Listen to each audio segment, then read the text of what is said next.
السلام علیکم ورحمۃ اللہ وبرکاتہ۔ بسم اللہ الرحمن الرحیم۔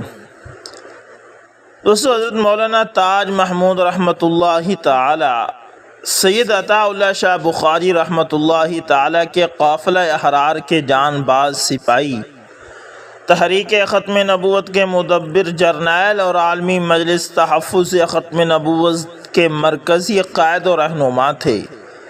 جامع مسجد ریلوے کالونی فیصل آباد میں ساری زندگی گزار دی۔ تحریک ختم نبوت 1953 اور 1974 میں بھرپور قائدانہ حصہ لیا۔ آخری دم تک تحفظ ختم نبوت کے لیے فتنہ قادیانیت سے برسر پیکار رہے۔ آپ زبان و قلم دونوں کے دھنی اور میدان تقریر و تحریر کے یکساں شہسوار تھے۔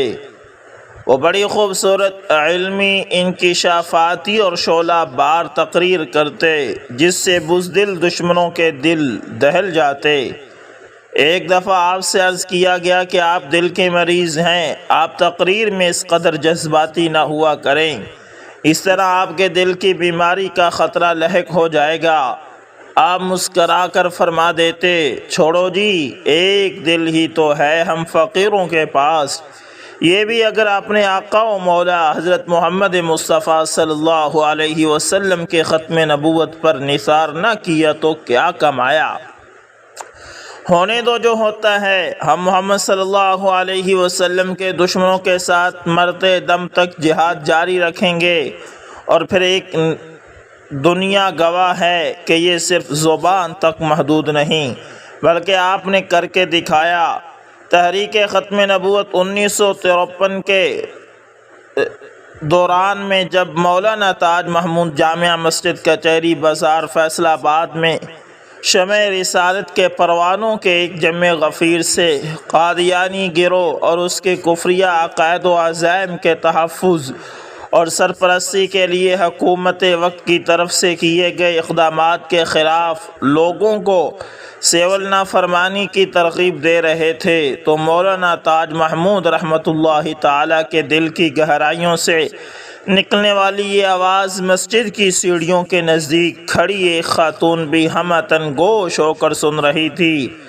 دفعتاً شدت جذبات سے مغلوب ہو کر ساری مسجد میں پھیلے ہوئے مجمع کو چیرتی ہوئی وہ آگے بڑھی اور اپنی گود کے بچے کو ممبر کے نزدیک جا کر، جہاں مولانا کھڑے تقریر کر رہے تھے، مولانا کی طرف اچھال دیا اور کہا، مولانا، میرے پاس ایک یہی سرمایہ ہے، اسے سب سے پہلے حضور صلی اللہ علیہ وسلم کی عزت و آبرو پر قربان کر دو۔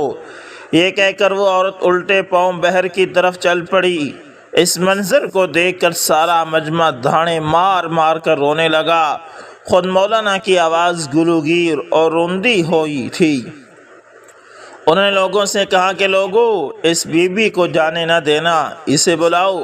چنانچہ اس خاتون کو بلایا گیا اور مولانا نے کہا کہ بی بی، سب سے پہلے گولی تاج محمود کے سینے سے گزرے گی، پھر میرے اس بچے۔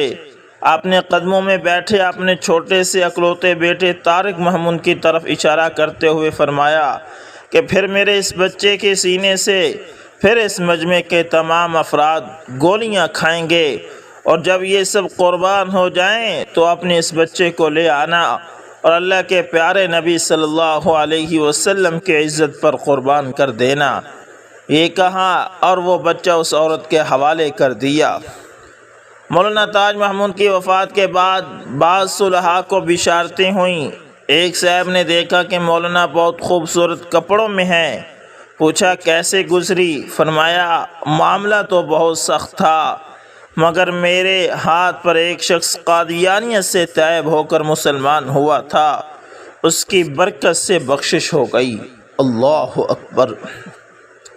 حضرت مولانا اللہ وسایہ بیان کرتے ہیں کہ ایک دفعہ مولانا عبدالعزیز صاحب رائے پوری نے نماز عید الفطر مجاہد ختم نبوت حضرت مولانا تاج محمود رحمۃ اللہ تعالی کی مسجد میں ادا فرمائی۔ مولانا مرحوم کی وفات کے بعد یہ پہلی عید تھی، اس لیے آپ نے اپنے مخلص ورکروں اور حضرت مولانا مرحوم کی اولاد اور ارادت مندوں سے شفقت فرمائی کہ آپ کے تشریف لانے سے بہت ہی زیادہ حوصلہ افزائی ہوئی۔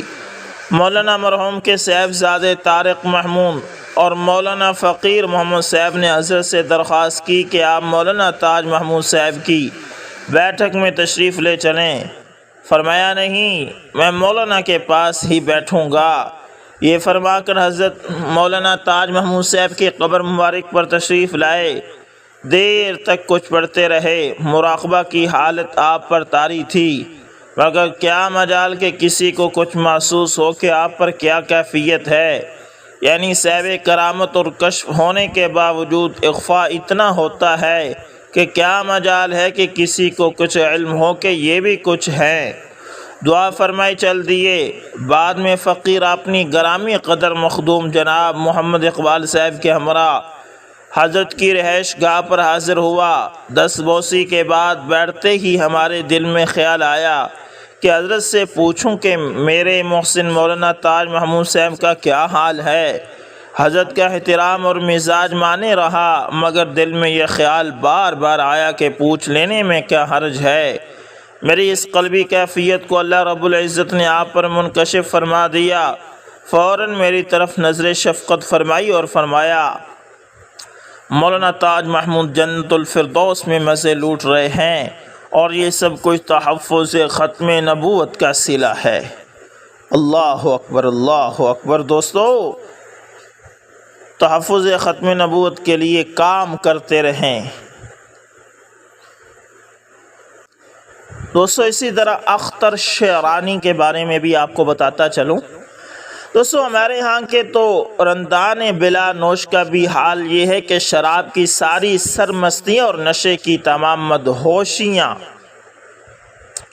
حضور رسالت مآب صلی اللہ علیہ وسلم کا دامان ادب ان کے لرزتے ہاتھوں سے چھڑانے میں بھی کامیاب نہیں ہوتی، اور یہ دیوانے اپنے سال میں بھی با محمد ہوشیار کا پاس نہیں بھولتے۔ شرح آفاق شاعر اختر شعرانی اور رومانوی شاعری میں اپنا ایک منفرد مقام رکھتے ہیں۔ ان کے بارے میں ایک معروف نقاد نے کہا تھا کہ وہ وصل کی آرزو اس طرح کرتا ہے کہ جس طرح بچہ ٹافی مانگتا ہے۔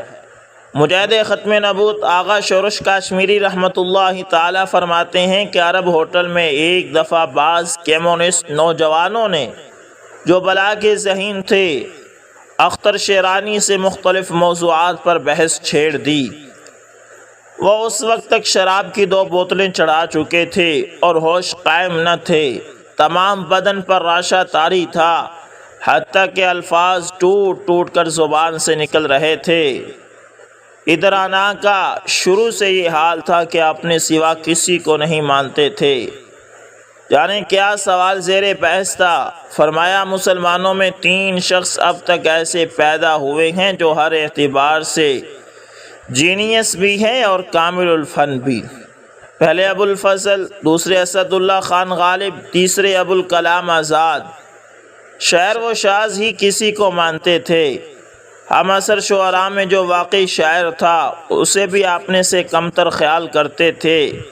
کمیونسٹ نوجوانوں نے فیض کے بارے میں سوال کیا، طرح دے گئے۔ جوش کے متعلق پوچھا، کہا وہ ناظم ہے۔ سردار جعفری کا نام لیا، مسکرا دیے۔ فراق کا ذکر چھیڑا، ہوں ہاں کر کے چپ ہو گئے۔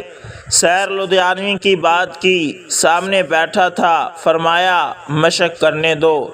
ظہیر کاشمیری کے بارے میں کہا، نام سنا ہے۔ احمد ندیم قاسمی، فرمایا میرا شاگرد ہے۔ نوجوانوں نے دیکھا کہ ترقی پسند تحریک ہی کے منکر ہیں تو بحث کا رخ پھیر دیا۔ حضرت فلاں پیغمبر کے بارے میں تمہارا کیا خیال ہے؟ آنکھیں سرخ ہو رہی تھی، نشے میں چور تھے، زبان پر قابو نہیں تھا، لیکن چونک کر فرمایا، کیا بکتے ہو؟ ادب و انشاء یا شعر و شاعری کی بات کرو۔ کسی نے فوراً ہی افلاطون کی طرف رخ موڑ دیا۔ ان کے مکالمات کا بابت کیا خیال ہے؟ ارسطو اور سقراط کے بارے میں سوال کیا، مگر اس وقت وہ اپنے موڈ میں تھے۔ فرمایا، عجیب پوچھو یہ کہ ہم کون ہیں؟ یہ افلاطون، ارسطو یا سقراط آج ہوتے تو ہمارے حلقہ میں بیٹھتے، ہمیں ان سے کیا کہ ان کے بارے میں رائے دیتے پھریں۔ اس لڑکھڑاتی ہوئی گفتگو سے فائدہ اٹھا کر ایک قادیانی نوجوان نے سوال کیا، آپ کا محمد صلی اللہ علیہ وسلم کے بارے میں کیا خیال ہے؟ اللہ اللہ، ایک شرابی جیسے کوئی برق تڑپی ہو بلور کا گلاس اٹھایا اور اس کے سر پر دے مارا۔ بدبخت ایک عاصی سے سوال کرتا ہے، ایک سیاہ زو سے پوچھتا ہے، ایک فاسق سے کیا کہلوانا چاہتا ہے؟ تمام جسم کانپ رہا تھا، ایک رونا شروع کر دیا، گھگی بند گئی۔ تم نے اس حالت میں یہ نام کیوں لیا؟ تمہیں جرأت کیسے ہوئی؟ گستاخ، بے ادب، با خدا دیوانہ باش و با محمد صلی اللہ علیہ وسلم ہوشیار، اس شریر سوال پر توبہ کرو، تمہارا خبث بطن سمجھتا ہوں۔ خود قہر و غضب کی تصویر ہو گئے، اس قادیانی کو محفل سے اٹھوا دیا، پھر خود اٹھ کر چلے گئے۔ تمام رات روتے تھے، کہتے تھے کہ یہ بدبخت اتنے نہ ڈر ہو گئے ہیں کہ ہمارا آخری سہارا بھی ہم سے چھین لینا چاہتے ہیں۔ میں گنہگار ضرور ہوں لیکن یہ مجھے کافر بنانا چاہتے ہیں۔ انا للہ و انا الیہ راجعون۔ دنیائے بست و بود کو زینت تم ہی صلی اللہ علیہ وسلم تو ہو، اس باغ کی بہار کے سما تم ہی صلی اللہ علیہ وسلم تو ہو۔ دنیا کی آرزوئیں فنا آشنا ہیں سب، جو روز زندگی ہے وہ ارماں تم ہی تو صلی اللہ علیہ وسلم ہو۔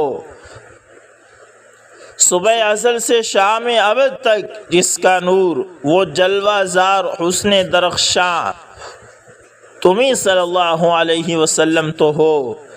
دنیا و آخرت کا سہارا تمہاری صلی اللہ علیہ وسلم ذات، دونوں جہاں کے والی و سلطان تم ہی صلی اللہ علیہ وسلم تو ہو۔